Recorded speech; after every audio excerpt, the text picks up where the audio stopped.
Aleluya. Eclesiastés capítulo 7 versículo 8, ¿todos lo tienen? Amén. Leemos la palabra honrando al Padre, al Hijo y bajo la comunión con su Santo Espíritu. Es solamente un versículo, dice así: mejor es el fin del negocio que su principio. Mejor es el sufrido de espíritu que el altivo de espíritu. Puede tomar asiento. ¿Sabe por qué, hermano, el Señor nos dejó escrito esto en su palabra? ¿Sabe por qué el Señor le dijo al predicador, al rey Salomón, que escribiera que mejor es el fin del negocio que su principio? ¿Sabe por qué, hermano? Porque todos nosotros podemos comenzar de alguna u otra manera, pero lo que realmente cuenta es cómo terminamos la carrera. Es necesario que usted y yo entendamos que pase lo que pase, que venga lo que venga, que por difícil que se nos ponga el camino, hermano, lo importante delante de Dios no es el cómo comenzamos, sino el cómo terminamos. Lo está diciendo un hombre lleno de sabiduría, un hombre lleno de la presencia de Dios, que es mejor el fin del negocio que su principio. Esto no se trata de estar muchos años en el Evangelio. Esto no se trata de conocer mucha Biblia. Esto no se trata, hermano, de que estuve 20, 30 años en el Evangelio y al final de la carrera no terminé bien. No terminamos bien. Porque yo he visto muchos, y aún en mi diario vivir y en la palabra, de muchos hombres y mujeres que han comenzado bien la carrera, que comenzaron la carrera con un deseo, con un amor, con una pasión, con una entrega al Señor que pocos tienen, pero su fin ha sido un fin de muerte y de destrucción. Una de las cosas, hermano, que el Señor hablaba a mi corazón y que he visto más en mi caminar con Cristo, hermano, yo tengo 32 años de edad, pero mis 32 años los he vivido dentro de una congregación. Yo he visto hasta lo que no he tenido que ver dentro de las iglesias, hasta lo que no se debería ver dentro de una iglesia. Y esta semana el Señor me ministraba, y aún desde hace 8 días o 15 días, el Señor venía hablando a mi corazón, hermano, que lo que más está afectando la vida del cristiano es la inconstancia. Es la inestabilidad que hay en la iglesia de Cristo. Óigame muy bien, no es el pecado, no es la atadura. Porque si un hombre de Dios, un hombre que ame a Dios estando en pecado y estando atado, permanece dentro de una congregación y viene a buscar su rostro, y pasan meses y sigue peleando la buena batalla, hermano, tiene que ser libre, tiene que ser restaurado. Pero lo que pasa es que menguamos. Lo que pasa es que hay pecado y dejamos de venir en lugar de venir para que el Señor nos limpie. Entonces el Señor me hacía sentir que lo que más está afectando al cristiano es la inestabilidad en la congregación, en la presencia de Dios. Es triste ver cómo hay cristianos que tienen pruebas y en lugar de seguir doblando sus rodillas como Ana, que llegaba al altar y lloraba año a año, dicen: yo no puedo más, yo dejo esto hasta aquí. ¿Quién falló? ¿Quién falló? Dios, que no lo libertó. No, nosotros que no dimos el tiempo para que Dios nos libertara. He visto hombres y mujeres que cuando están en pecado prefieren abandonar la iglesia que seguir asistiendo para que la palabra los limpie y los santifique. Por eso el predicador dice: es mejor el fin del negocio que su principio. Y usted y yo nos vamos a fortalecer hoy, hermanos, a seguir adelante en esta carrera, sin importar lo que estemos pasando, sin importar lo que estemos viviendo, sin importar inclusive la atadura que pueda haber en tu vida. Sigue peleando, sigue buscando al que liberta, sigue buscando al que sana, sigue buscando al que restaura. Es triste, hermano, es triste ver cómo con el pasar de los años, óigame muy bien, en lugar de que la iglesia crezca y que los cristianos cada año sean más fuertes, más fortalecidos en Dios, más llenos de su presencia, más llenos del poder de Dios, eso es lo que se supone que debería pasar dentro de las congregaciones. Y usted viene al Señor, hermano, y conforme pasa el tiempo usted se va fortaleciendo, usted se va santificando y cada vez usted ve una iglesia más fuerte. Pero es triste ver que en lugar de que eso pase, hoy tenemos cristianos más débiles y menos. Vemos dentro de las congregaciones que más bien con el pasar del tiempo los cristianos son menos y tras de eso más débiles.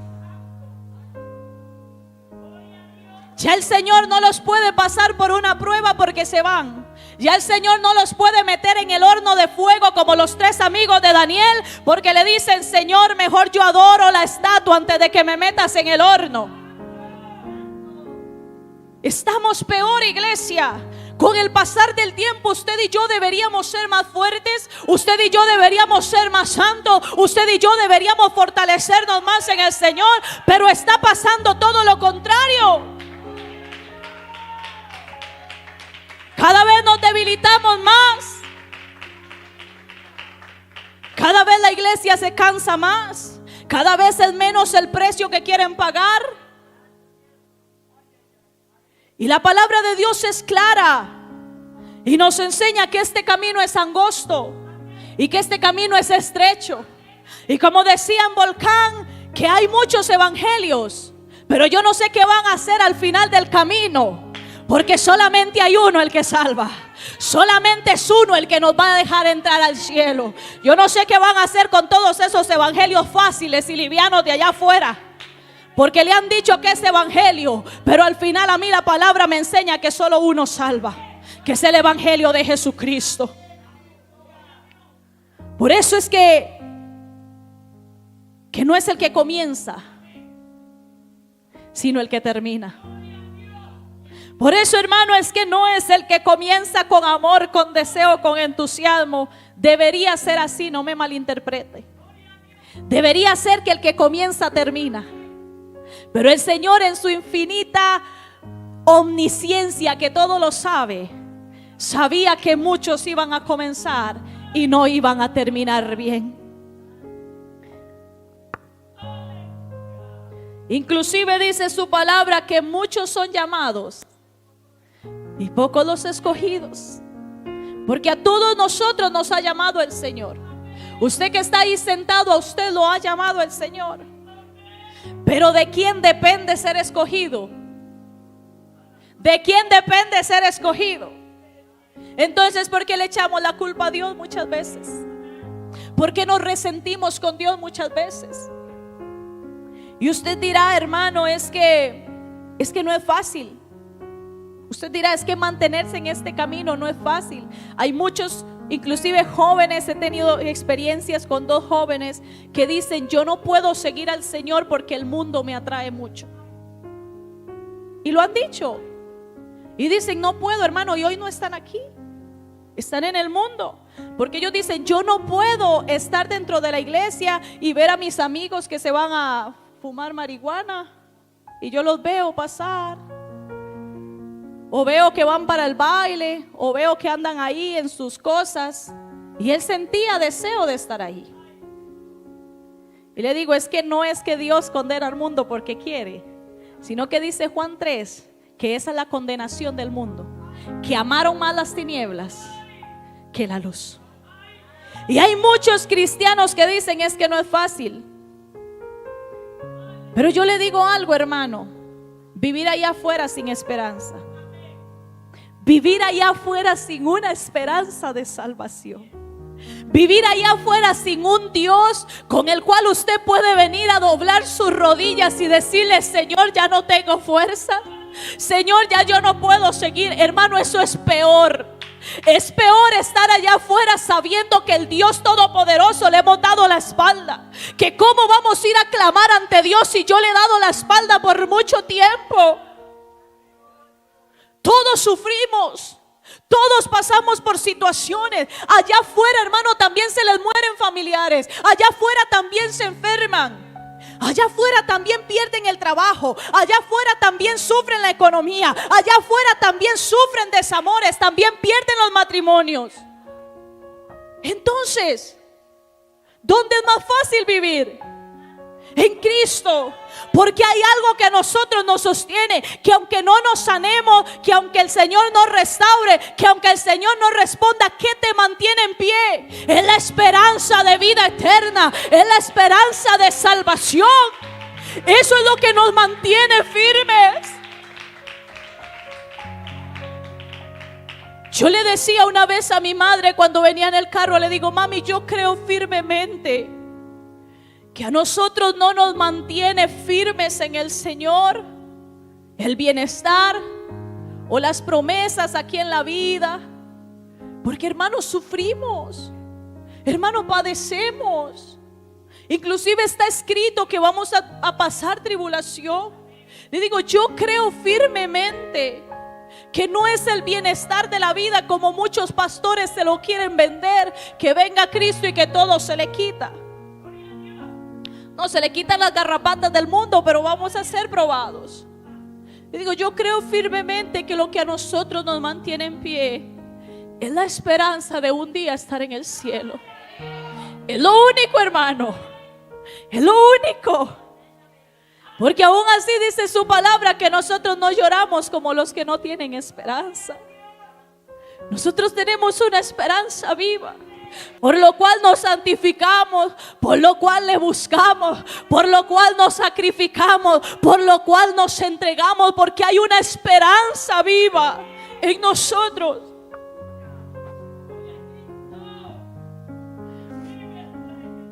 Hermano, y yo no sé si usted lo ha notado, pero desde la escuela le enseñan a uno que todo tiene un inicio y todo tiene un final. Todo. Nuestra vida humana, le dicen a nosotros, nos enseñan que el ciclo de la vida nace, crece, se reproduce. Usted y yo no somos eternos. Usted y yo, un día la muerte tocará nuestra puerta o la trompeta sonará y ya no habrá nada más que hacer. Pero todo en esta vida, excepto Dios y excepto nuestra alma, este cuerpo, esta naturaleza y este mundo tienen un final. Y yo le pregunto, ¿cuál final quiere que sea el suyo? ¿Cuál quieres que sea tu final? Porque según la palabra, hay personas que comienzan bien, pero terminaron mal. Y les voy a dar solo un ejemplo de cada uno. Comenzamos con el rey Saúl. ¿Cuántos lo han leído? El rey Saúl, hermano, la palabra describe que comenzó muy bien. Fue el primer rey de Israel. Le pidieron a Samuel, que era el profeta, le dijeron: Samuel, danos a un rey. Queremos un rey. Y el profeta Samuel va al Señor y el Señor le dice: unge a Saúl como rey de Israel. Y viene el profeta Samuel, hermano, se lo puede leer en Primera de Reyes, si no en Samuel, creo que está. Y usted puede leerlo cuando dice que el profeta Samuel va donde Saúl y lo unge con aceite. Y le dice, le da unas ciertas órdenes y le dice: ve a un lugar y cuando llegues profetizarás y serás revestido en un nuevo hombre. Y Saúl va obediente al profeta Samuel y a Dios. Y cuando se encuentra allí, dice que comienza a profetizar y es revestido en un nuevo hombre. Y dice su palabra que él fue lleno del Espíritu de Dios. Dice la palabra de Dios, óigame muy bien, que el rey Saúl fue lleno del Espíritu de Dios. Profetizó y fue revestido en un nuevo hombre. ¿Cómo fue ese comienzo? Hermoso, lindo. ¿Cuánto nos desearíamos un comienzo así? Llenos de Dios, profetizando, ungidos con la presencia de Dios, revestidos en un nuevo hombre. inmediatamente, porque a muchos nos ha costado revestirnos en un nuevo hombre y en una nueva mujer. Y ahí vamos. Pero el rey Saúl fue revestido en un nuevo hombre. Pero hermano, hasta el momento, ay santo, hasta el momento en que le prestó más importancia al pueblo que a la voz de Dios. Hasta el momento en que dijo: quiero escuchar más al pueblo y quiero congraciarme más con el pueblo que con Dios. Y el rey Saúl cayó ¿en qué? En desobediencia. El rey Saúl fue un hombre que como Dios lo levantó, a sí mismo Dios lo desechó. Porque la palabra de Dios habla que el rey Saúl fue desechado. Aún desde antes de terminar su reinado, ya había ungido a David como rey. Uno conforme a mi corazón, dijo el Señor. Y es triste ver, hermano, como el rey Saúl comenzó también, pero en cuestión de 1 año, 2 años, relata la Biblia, cayó en desobediencia 2 veces y no se arrepintió. Ese fue el pecado de Saúl, no arrepentirse. Porque si Saúl, igual que David, se hubiese arrepentido, hoy sería contada una historia diferente. Pero Saúl, a pesar de haber desobedecido, quiso congraciarse más con el pueblo que con Dios, y fue desechado. Y yo le pregunto, hermano, ¿de qué le valió a Saúl haber comenzado bien y ser mudado en otro hombre, si al final del negocio, si al final de su vida fue desechado? ¿De qué le valió? Yo no sé, pero a mí la palabra me dice que mayor condenación hay para el que le ha conocido y para el que se aparta. Mayor condenación hay. Sabiendo, hermano, ahí en el infierno, sabiendo que anduvimos en el camino de verdad, que anduvimos en el camino recto, que anduvimos agarrados de Dios y lo soltamos, lo desperdiciamos. ¿Usted se imagina el remordimiento de conciencia que puede haber allí? Yo pienso, hermano, en mi mente tan pequeña y tan humana, que si eso llegase a pasar, hermano, sería como estar viendo una película. Y yo me imagino poder esa persona estar en el infierno y estar viendo casi como en una pantalla cinematográfica, dijo mi abuela. Estar viendo los tiempos cuando adorábamos, estarnos viendo cuando nos arrodillábamos. Yo me imagino al diablo pasándonos por encima cuando le predicábamos, cuando ayunábamos, cuando nos rendíamos. Hermano, esa es la mayor condenación. No es que el fuego va a estar más caliente, no. Es saber que tuvimos la oportunidad y la desperdiciamos. Porque es mejor el fin del negocio que su principio. Es mejor el final de la carrera que su principio. Porque de nada nos vale comenzar bien y terminar mal, iglesia. El Señor me hacía sentir que hay muchos dentro de las congregaciones que han comenzado bien. Y yo quiero que usted y yo nos examinemos en qué punto del camino estamos. Yo quiero que usted y yo nos examinemos esta mañana y digamos: Señor, yo estoy bien. O yo comencé bien y no estoy tan bien. O usted podrá decir: yo comencé mal, pero estoy enderezando mis pasos. El Señor me hacía sentir, hermanos, que hay muchos cristianos, muchos, que comenzaron muy bien, que comenzaron con pasión, que comenzaron con mucho amor por Dios, que comenzaron con un anhelo de leer la palabra, que comenzaron con una hambre espiritual de que querían saber más de Dios, querían conocer más de Dios. No se querían perder un culto, no se querían perder una predicación, porque para ellos el mejor día era el día de ir a la iglesia. Y a eso se le conoce como el primer amor. Hombres y mujeres que cuando entregaron su vida a Cristo se enamoraron por completo de Dios. Pero con el pasar del tiempo les pasó la de Éfeso. Pero tengo contra ti que has perdido el primer amor. Y si hay algo que yo le soy sincero a la iglesia, y mis padres me enseñaron siempre a ser sincera, si hay algo que cuesta mantener vivo, yo no sé, pero a mí me pasa. Si hay algo en esta vida que cuesta mantener vivo, es el primer amor. Porque yo he aprendido que a mí Satanás no me puede venir a tentar con licor, con hombres, con ya ese pecado. No, hermano, porque no es mi debilidad. Ya no hay pecado que sea mi debilidad. Y hay muchos cristianos dentro de las congregaciones que dicen: no hay un pecado con el que yo pueda caer fácilmente. No es que no caigamos, porque se puede, pero que uno diga fácilmente, no. Yo amo mucho a Dios, pero si hay algo con lo que luchamos día a día, es con mantener ese primer amor encendido. A mí me cuesta, cada cierto tiempo, hermano, se encuentra uno dándose cuenta que no era igual, que yo no estoy orando igual, que no estoy escuchando la palabra o leyendo la palabra igual, hermano. Y hay que meterse un pellizco espiritual y reconocer que un poquito más y nos caemos de la gracia de Dios.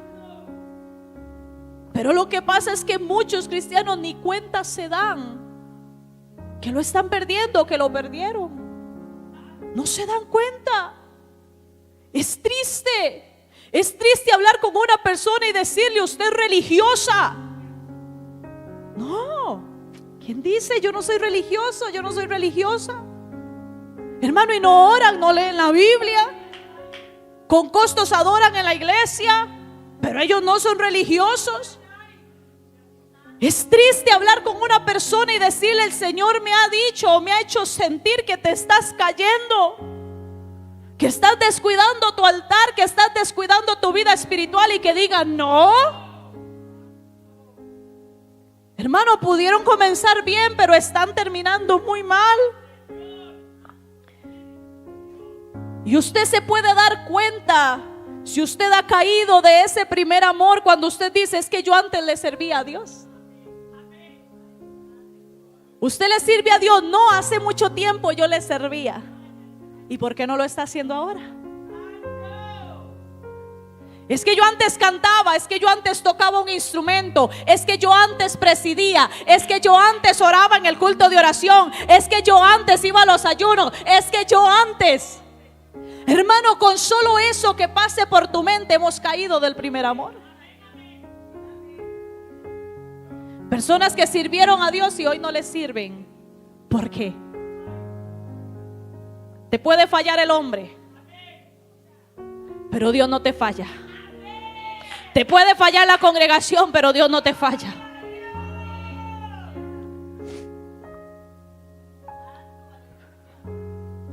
Otros comenzaron con el deseo de llegar a servir y con un amor y una entrega, hermano, pero ni siquiera les dio tiempo de llegar a servir porque se desanimaron en el camino.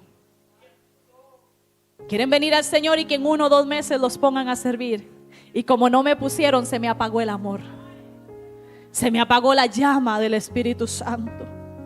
Algo sucedió y se detuvieron, y hoy están conformes sentados en una banca. Allí, mejor me quedo aquí. Muy difícil servirle al Señor. Me piden mucho, me exigen mucho. Ay, hermano, es triste, hermano, es triste. Y uno llora muchas veces, y la pastora es la que más llora cuando ve que la iglesia, en lugar de avanzar, muchos cristianos están retrocediendo. Duele. Duele, hermano, duele. Duele en el alma, en el corazón y en el espíritu. Duele en la carne porque les amamos, y duele en el espíritu porque es un alma que se pierde. Pero eso es lo que está sucediendo hoy en día, que en lugar de avanzar estamos retrocediendo. Le dijo al apóstol Pablo a los Gálatas: vosotros corríais bien. ¿Qué os estorbó a no obedecer a la verdad? En otras palabras, el apóstol Pablo le dice a la iglesia: ustedes comenzaron bien. Ustedes vinieron a los caminos del Señor amando a Dios, queriendo ser salvos, queriendo servir a Dios. ¿Qué les estorbó? ¿Qué pasó en el camino? ¿Fue un hombre que te estorbó? ¿Fue tu esposo, tu esposa? ¿Fue una situación? ¿Fue un problema en el trabajo? ¿Fue la economía? ¿Qué te estorbó? ¿Fue el desánimo? ¿Fue la falta de oración? ¿Pero qué te estorbó? Para no obedecer a la verdad, para no seguir caminando, para no seguir corriendo como lo hacías. Hermano, yo no sé, pero hoy a los cristianos les estorba todo. Cualquier cosa les estorba para seguir a Dios. Un problema en el trabajo les estorba, un problema en la familia, ya se desaniman, una situación.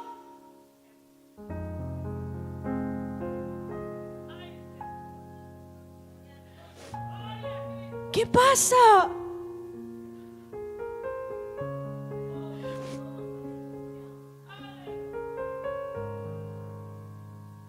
En otras palabras, les dice el apóstol Pablo: ustedes comenzaron bien. Tenían un corazón humilde, un corazón entregado, un corazón apasionado. Pero algo pasó en el camino que les estorbó. Y yo te digo algo, solo usted puede saber cuál ha sido su estorbo. Solo usted puede saber si usted ha tenido un detener en su vida espiritual, si usted ha tenido una pausa en su vida y ya no es el mismo que era antes. Solamente usted puede saber cuál ha sido ese estorbo. Si ha sido una persona, un miembro de la congregación, un familiar, una situación. Pero yo le digo algo, hermano, esa situación no te puede detener. Puede, hermano, no puede. Porque en el momento que ese problema, en el momento que esa circunstancia nos detiene, estamos diciendo que es más fuerte esa circunstancia que Dios. Estamos diciendo que es más grande mi problema que Dios.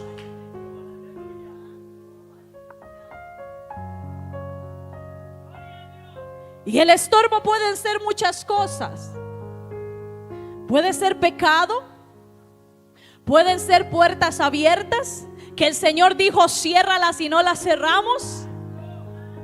Puede ser, hermano, dentro de la congregación una raíz de amargura, que guardaste ahí algo que no has perdonado y que cada vez va agarrando más fuerza y que hoy no te ves sirviendo porque no puedes. Puede ser un desánimo. Hermano, el desánimo es un gran estorbo en la vida del cristiano. Un estorbo pueden ser las ocupaciones. Puede ser un hombre, una mujer. Puede ser una atadura. Y aún la falta de sanidad del corazón. Pero ¿qué nos está estorbando hoy, iglesia? ¿Qué nos puede estar estorbando hoy?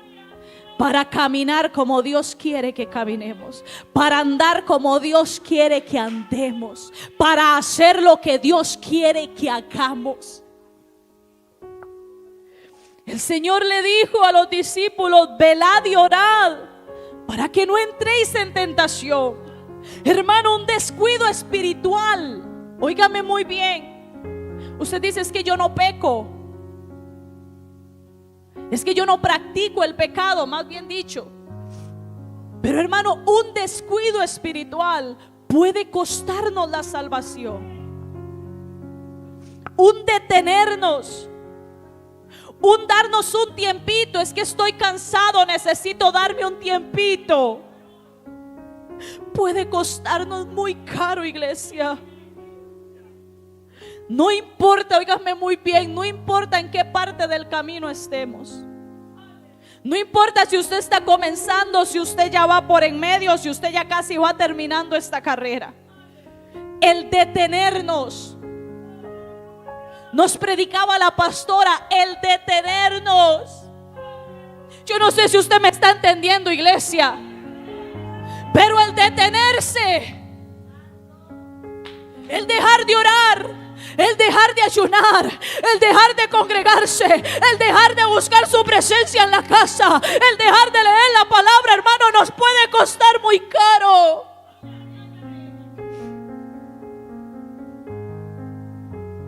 Y muchos de nosotros nos damos cuenta cuando eso pasa en nuestra vida, pero no hacemos nada por cambiarlo.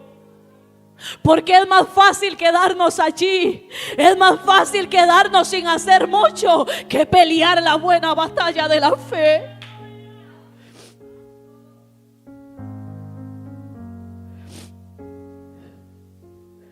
Porque le digo algo, el que se detiene no llega a la meta. Óigame muy bien. El que se detiene no es simplemente que se quedó allí descansando un ratito. Hermano, es que no llega a la meta. No llega. No llega a su final. No llega a la corona de vida. No obtiene el regalo de vida eterna. Porque si nos detenemos no llegamos, iglesia. Y eso fue lo que le pasó a Saúl. Saúl pecó, Saúl desobedeció, pero en lugar de pelear la buena batalla de la fe, en lugar de reconocer su condición y decirle: Señor, perdóname, yo quiero honrarte, yo quiero obedecerte, se detuvo. Y le costó el reinado, le costó el ser desechado por Dios.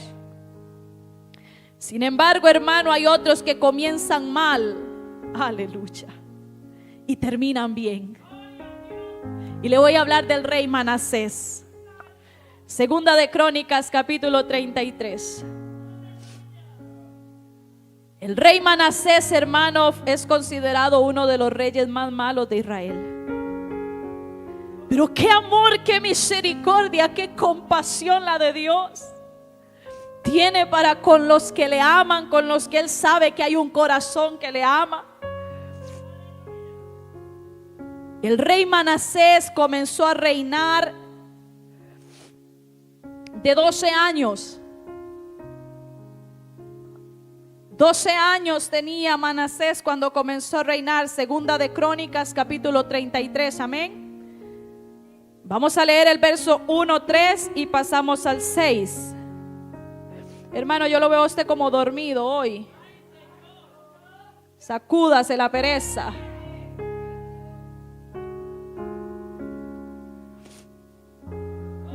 Segunda de Crónicas, amén. ¿Cuál capítulo dije? Aleluya. Verso 1, 3, de 1 al 3 y el 6, amén. Dice así su palabra: de 12 años era Manasés cuando comenzó a reinar, y 55 años reinó en Jerusalén. ¿Qué dice el 2? Pero hizo lo malo ante los ojos de Jehová, conforme a las abominaciones de las naciones que Jehová había echado delante de los hijos de Israel. Porque él reedificó los lugares altos que Ezequías su padre había derribado, y levantó altares a los Baales, e hizo imágenes de acera, y adoró a todo el ejército de los cielos, y les rindió culto. Ahí sigue diciendo, pero dice, vea lo que llegó a hacer en el verso 6. Y pasó sus hijos por fuego en el valle del hijo de Hinnom, y observaba los tiempos, miraba agüeros, era dado a adivinaciones, y consultaba a adivinos y encantadores. Hermano, y esta palabra que dice, se excedió en hacer lo malo ante los ojos de Jehová, hasta encender su ira. El rey Manasés, hijo de Ezequías, el rey anterior, Ezequías derribó los lugares de los dioses paganos, derribó los altares y honró a Dios. Pero dice la palabra que cuando Manasés toma el reinado, él no le importó lo que había hecho su padre, sino que reedificó todos los lugares que había derribado su padre para adorar a dioses paganos, para adorar a dioses Baales. Tanto así, hermano, que sacrificó sus 2 hijos los hizo pasar por fuego para ofrecérselos a un dios pagano. Y me sorprende que dice que se excedió. Hermano, como diciendo el Señor, vea, yo tengo un límite. Yo tengo un límite de misericordia. Yo tengo un límite donde yo te puedo ver haciendo cosas malas y allí voy a estar esperando que te arrepientas. Pero dice el Señor que el rey Manasés se excedió en hacer lo malo ante los ojos de Jehová hasta que encendió su ira, porque Él es amor y misericordia, pero también es fuego consumidor, dice su palabra. Y que no tomará al inocente por culpable, ni al culpable lo dará por inocente. Hermano, hay algo muy diferente al rey Saúl. ¿Cómo fue el comienzo de este rey? Hermano, de los peores comienzos. Yo diría, si usted lee la historia, usted dice, ese hombre no tiene perdón de Dios. No porque Dios no lo pueda perdonar, sino porque tiene un corazón tan malo que es posible que no se arrepienta. Pero es impresionante, iglesia, ver en el verso 11 y el 13. Dice que Dios lo hizo caer en una miseria. Bondad de Dios, hermano. Bondad de Dios cuando pases por una prueba, cuando pases por algo difícil que te quiebre, que te doblegue. Eso es bondad de Dios para que te salve. Dice el verso 11 ahí mismo en 2 de Crónicas 33. Por lo cual trajo contra ellos los generales del ejército del rey de los asirios, es decir, sus enemigos, los cuales aprisionaron con grillos. ¿A quién? Y atado con cadenas lo llevaron a Babilonia. Mas luego que fue puesto en ¿qué? En angustia, hermano. Dice su palabra que oró a Jehová su Dios, humillado grandemente en la presencia del Dios de sus padres. Y habiendo orado a él, fue atendido. Grande es tu misericordia, Dios. Pues Dios oyó su oración y lo restauró a Jerusalén, a su reino. Entonces reconoció Manasés que Jehová era Dios. Hermano, quiero recalcar algo muy importante. Y es que si usted y yo como padres no damos el testimonio que tenemos que dar y somos inconstantes, de esos padres que hoy están y mañana no, de esos padres que un día honran a Dios y el otro día no, de esos padres que no viven rectamente delante de Dios, no esperes otra cosa de tus hijos. No esperemos. ¿Qué obtuvo Ezequías, el padre de Manasés? Le dio testimonio hasta el último momento. Y por eso podemos ver que ese hombre, siendo malo, sabía que había un Dios, el Dios de sus padres. Pero hoy, hermano, nosotros como padres no le damos testimonio a nuestros hijos. ¿Cómo queremos? ¿Qué le estamos dejando? Un día leí algo de una mujer cristiana que dice: mi hijo puede llegar a ser el mejor profesional, pero si no entra al cielo fracasé como madre. Mi hijo puede llegar a tener las mejores notas, pero si no entra al cielo fracasé como padre. Porque es cierto que hay cierta edad donde usted ya no puede hacer nada, pero ¿qué legado le estamos dejando? ¿Qué enseñanza le estamos dejando a nuestros hijos? ¿Qué testimonio le estamos dando a nuestros hijos? Para que aún después de nuestra muerte ellos sepan que había un Dios, que había un Dios a quien honrar, a quien servir y a quien seguir. Dele la gloria al Señor.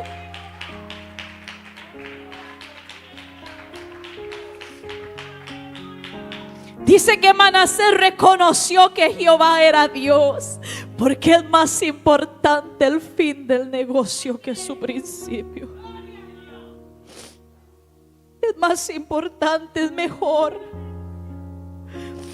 al final reconoció y se humilló. Y este final de Manasés fue el que le fue tomado en cuenta. Hermano, lo importante es el final de la carrera. Pero déjeme decirle algo, que no tomemos esto como excusa para andar pecando deliberadamente y esperar el último momento para arrepentirnos. Porque hay muchos ahí sin vergüenzas, porque es que no tienen vergüenza, hermano, que conociendo a Dios y conociendo la santidad de Dios y sabiendo que en el cielo no va a entrar nada inmundo, aún así andan haciendo sus fechorías. Y aún así andan haciendo lo malo, creyendo que al final Dios tendrá misericordia. Es que antes de morirme me voy a arrepentir. Es que dentro de un tiempito estoy muy joven. Es que todavía no, voy a esperarme un poco más. Y andan haciendo lo malo. Y muchos dirán, es que ve que no importa el recorrido, que lo único que importa es el final. No, hermano, no tomemos esto livianamente. Le voy a decir por qué, dos cosas. Primero, porque Dios conoce nuestro corazón y las intenciones del corazón. Y vamos conmigo a Hebreos capítulo 10. Usted tiene que aprenderse este pasaje y usted tiene que saber que aquí está escrito. Hebreos capítulo 10. Dios conoce tu corazón y el mío, hermano. Y usted podrá decir aún en su lecho de muerte, Señor, perdóname. Y Dios sabe si ese arrepentimiento es verdadero o no. Dice Hebreos capítulo 10, versos 26 y 27. Ay, santo. Porque si pecaremos voluntariamente, después de haber recibido el conocimiento de la verdad, ya no queda más sacrificio por los pecados, sino una horrenda expectación de juicio y de hervor de fuego que ha de devorar a los adversarios. Hermano, porque si usted y yo hemos conocido la verdad, usted y yo no podemos andar pecando deliberadamente, sabiendo que estamos haciendo mal y seguir haciéndolo. Es que podemos pecar por desconocimiento y el Señor nos lo hará saber. Es que podemos pecar sin intención y el Señor nos lo hará saber. Pero el que peca deliberadamente, sabiendo que lo está haciendo mal, dice que ya no queda más sacrificio. En otras palabras, ese corazón no se arrepiente. En otras palabras, ese corazón prefiere andar pecando que arrepentirse. Y número 2, no sabemos ni el día ni la hora. No sabemos el día ni la hora en que venga Cristo o que nos toque la muerte. Por eso usted y yo no podemos andar esperando más tiempo para ponernos a cuentas con Dios, para ponernos a hacer lo que Dios nos ha mandado hacer. Podemos, iglesia. Puede ser que hoy sea nuestro último día. Puede ser. ¿En qué momento tenemos un accidente? ¿En qué momento cruzando la carretera nos atropella un carro y ahí paramos de contarla? No podemos atenernos a eso, hermano. Hay que estar preparados ya. ¿Qué estamos haciendo? El cristiano, hermano, debe avanzar en Dios. Debe avanzar en el conocimiento de la palabra. Debe avanzar, hermano, en la obediencia de la palabra. Desdichadamente, el ser humano es muy dado al conformismo. Desdichadamente, el ser humano somos fáciles de conformarnos con lo que obtenemos, y eso también se acarrea en el mundo espiritual. Hoy hay muchos hermanos que luchamos muchas veces conformándonos con lo que ya somos, con lo que ya obtuvimos, con lo que ya tenemos.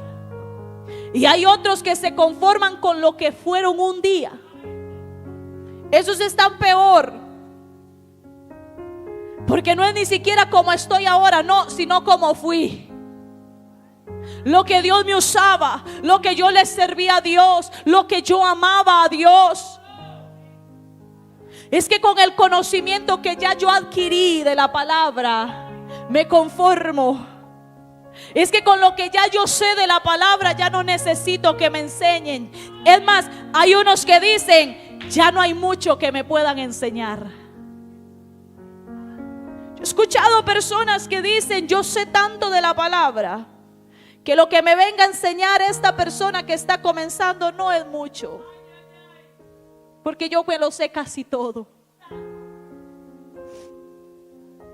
Pero eso no es suficiente. Hay otros que dicen: yo tengo ya 20 años de ser cristiano. ¿Quién tiene aquí 20 años de ser cristianos? Y verá que uno lucha muchas veces con eso, que uno dice: es que ya son mucho tiempo ya. Pero el cristiano debe ir en aumento, dice su palabra. Hay otros hermanos que comienzan bien y terminan bien, y ese es el profeta Daniel. Hay muchos hermanos, pero yo le traje solo un ejemplo de cada uno, para que usted sepa también que usted puede comenzar bien y terminar bien, que no hay por qué aflojar en el camino, que no hay por qué desanimarse, que no hay por qué retroceder. Yo puedo seguir en Dios, yo puedo mantenerme. Nos relata la palabra de Dios en el libro de Daniel, que Daniel fue llevado cautivo a Babilonia desde que era muy joven. Y siendo joven, hermano, fue un hombre, junto con sus amigos también, que se dispuso a obedecer primero a Dios antes que a los hombres, que se dispuso a sacrificar los deseos de la carne para agradar a Dios, diciendo: no me den de la comida del rey. Hermano, ¿usted sabe lo que es mantenerse a pura lechuga y tomate? Es que si usted no tiene otra cosa, no queda de más. Pero teniendo manjares, teniendo carne de reyes, teniendo todos los manjares de un reinado, decir: no me contamino, porque quiero agradar a mi Dios. Un hombre que comenzó bien, un hombre que oraba 3 veces al día, un hombre que dijo: prefiero ir al foso de los leones que deshonrar a Dios. Un hombre que en sus 80 años o más que estuvo cautivo en Babilonia, no recibió lo que le pedía a Dios, que fue volver a Jerusalén. No lo recibió. Murió en Babilonia, murió en tierra extranjera, murió en tierra de dioses paganos, pero honró a Dios, hermano. La Biblia no relata un pecado de Daniel. La Biblia no relata. Daniel fue un hombre íntegro desde su principio hasta su final, hermano. Y sabe que le escribe el Señor a Daniel. Usted lo puede leer en el Daniel 12 al final. Le dice: ay, qué hermoso. En su vejez, ya cuando Daniel está orando a Dios, le dice: tú irás hasta el fin y reposarás, es decir, y morirás, y te levantarás para recibir tu heredad en el fin de los días. Hermano, dele la gloria a Dios. En otras palabras, Daniel, me fuiste fiel. Me fuiste fiel toda tu vida. Tú reposarás y tú serás levantado para recibir tu heredad. El camino al cielo, hermano, es una carrera. El camino al cielo es una carrera. Y dice la palabra que solo el que llegue hasta el final, que solo el que llegue hasta el final va a ser salvo. Yo no sé si usted me está entendiendo, iglesia, pero inclusive la palabra de Dios dice que muchos primeros serán últimos y muchos últimos serán primeros.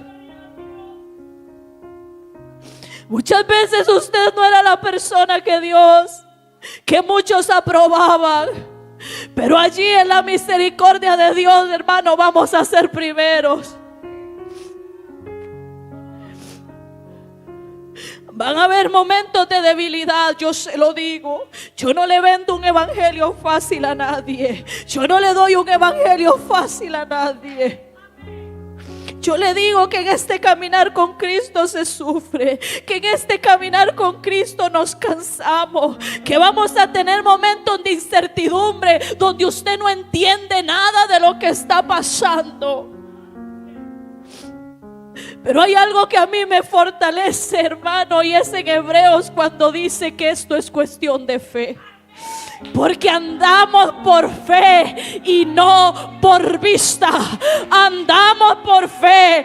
El cristiano tiene que andar por fe y no por vista.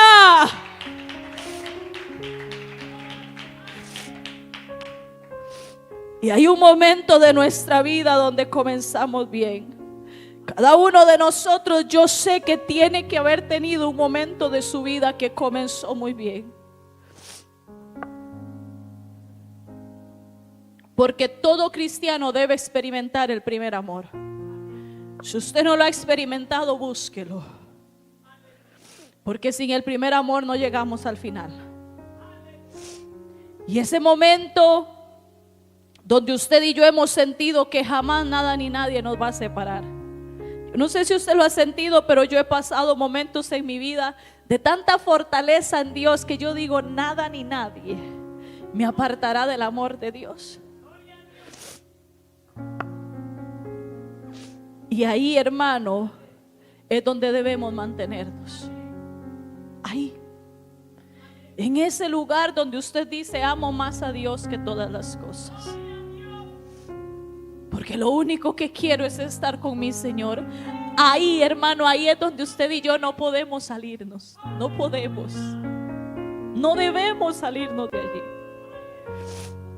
Pero ¿qué pasa? Que con el pasar del tiempo lo vamos perdiendo. Ese primer amor va menguando y el interés por las cosas de Dios va menguando. Y comenzamos, hermano, a bajar la intensidad de la oración, de la búsqueda del amor a Dios. Llega un momento de tu vida donde viene una prueba. Llega un momento de tu vida de cristiano donde viene una circunstancia que esas fuerzas que usted tenía y ese arranque en Dios que usted tenía, hermano, se le fue quitado. Fue llevado al punto máximo. Yo me imagino a un Moisés frente al mar diciendo, Señor, ¿qué nos queda? Me hiciste, vi tanto tu gloria allá en Egipto, pero aquí estoy ante el mar. Yo me imagino a Moisés desanimado. ¿Qué va a pasar? Y vienen las pruebas, vienen las dificultades, viene el desierto, viene el proceso, viene el momento donde el Señor nos quiebra para hacernos nuevamente. Y menguamos muchas veces, pero no nos podemos apartar.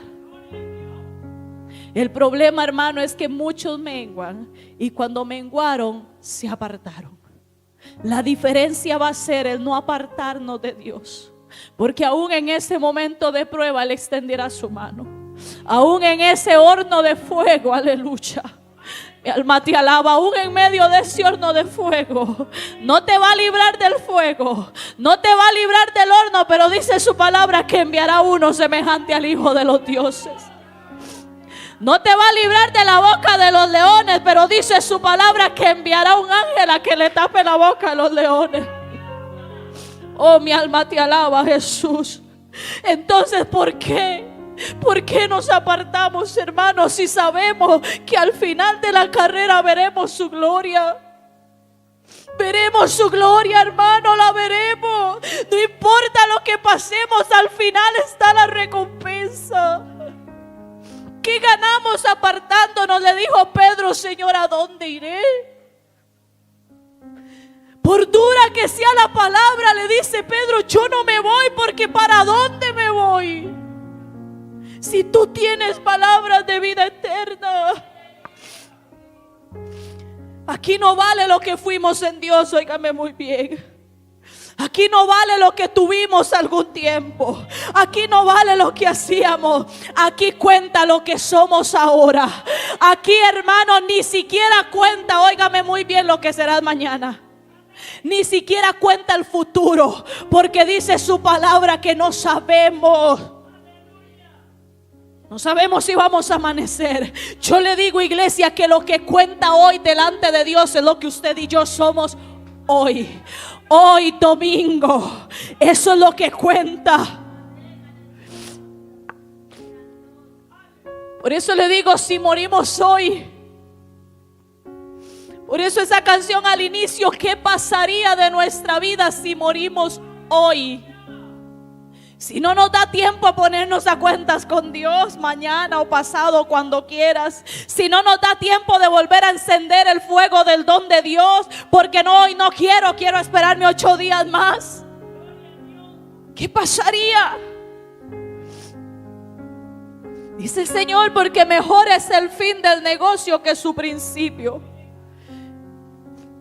Y dice su palabra, mejor es el sufrido de espíritu que el altivo de espíritu. Hermano, ser sufrido de espíritu es ser pobre en el espíritu. Dice el predicador que es mejor sufrir que ser un arrogante. Ser pobre, ¿sabe qué es ser pobre en espíritu? Ser pobre es ser alguien con necesidad. Son esas personas que tienen escasez. Una persona pobre es una persona que no tiene lo necesario para vivir. Y si llevamos esto al mundo espiritual, ser pobre en el espíritu es reconocer que sin la presencia de Dios yo no puedo vivir. Que sin la humillación, que sin yo sentirme necesitado de Dios no puedo hacer nada. Me muero de hambre, me muero de frío, me muero. Eso es ser pobre en el espíritu, que somos necesitados. Pero a veces con el tiempo ya no necesitamos tanto a Dios, porque ya le conocimos mucho. Una persona con un espíritu sufrido es alguien que siempre es humilde y siempre se siente necesitado de Dios.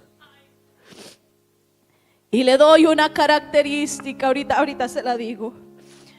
Pero la persona de espíritu altivo es una persona que confía en ella misma y comienza a sentirse superior a los demás.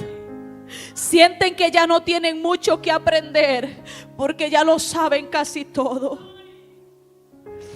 Es más, y a mí esto, hermano, me abrió tanto los ojos cuando la pastora nos enseñaba sobre las bienaventuranzas.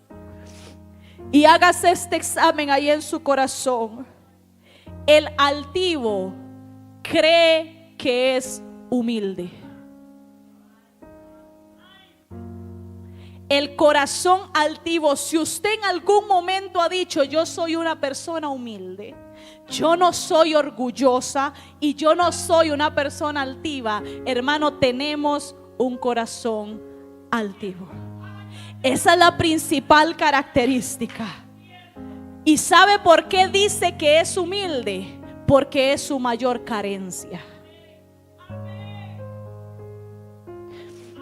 Mas el humilde, y esto yo lo aprendí, hermano, y se me ha metido aquí.